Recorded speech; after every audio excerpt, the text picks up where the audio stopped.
Matagal na raw silang pinaghahanap ng mga otoridad dahil sila ang responsable sa ilang malalaking hacking incident sa nakalipas na 5 taon. Ilan daw sa kanilang hinak ang ilang malalaking bangko.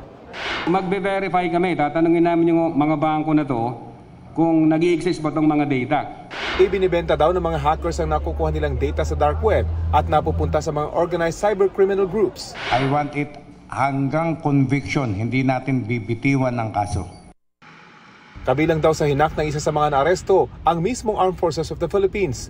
Ayon kay alias Kangkong na isa ng data security officer ng isang news website, hindi na raw siya aktibo sa illegal hacking activity at pinagsisisihan ng mga ginawa. Yung AFP database, nilik ko publicly. So sabi ko nga, after ko siya ilik, doon ko lang na-realize yung severity ng vulnerability, which is pinagsisisihan ko. Kasi syempre, nilik ko siya, pag-leak ko, kung sino-sino ang tao makakita, syempre data ng mga sundalo yun. Yun yung hindi ko na-realize that time.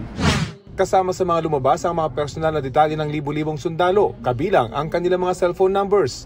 Bukod sa AFP, nahack na rin daw niya ang National Security Council, recruitment website ng AFP, Cavite LGU, maging ang isang medical group. Pero itinanggi ni alias Kangkong na ibinibenta niya ang mga datos na kanyang nahahack. Gusto lang daw niyang patunayan sa sarili na kaya niyang pasukin ang mga website na ito. Pagsisiwalat pa ni alias Kangkong, isang kilalang tech editor ang isa sa mga nag-uutos sa kanya para manghack at palabasing nabigyan siya ng tip tungkol sa hacking at vulnerability ng isang website na kanya namang isinusulat. Para lang may maisulat o paano? Indirectly. Minsan, depende sa kasabi niya eh.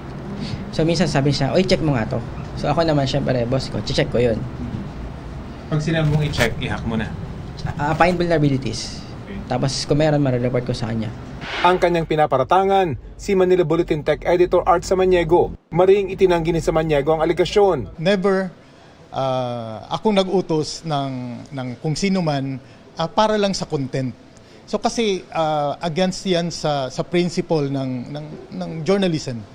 Sa AFP hacking incident daw halimbawa, hindi naman nauna ang bulletin sa balita at hindi siya ang nagsulat nito. Ang iba namang hacking incident na kanyang isinulat, hindi raw si alias Kangkong ang gumawa. Pero sa hacking sa One Sambayan, si alias Kangkong nga daw ang nagbigay sa kanya ng naturang impormasyon.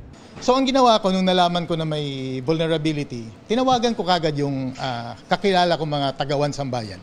Hindi ko pa sinulat ng June 12. Nung nalaman ko na na-fix na nila, sinulat ko siya ng June 13. Ayon sa NBI, mag-i-issue raw sila ng subpoena kay Samaniego. Sa isang pahayag, sinabi ng Manila Bulletin na sumusunod sila sa batas at inaatasan rin ang kanilang empleyado na maging masunurin din. Inaasahan daw nila na may uukol sa kanilang empleyado ang kanilang mga karapatan.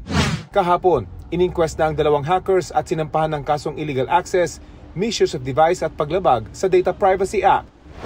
Para sa GMA Integrated News, Rafi Tima nakatutok, 24 oras.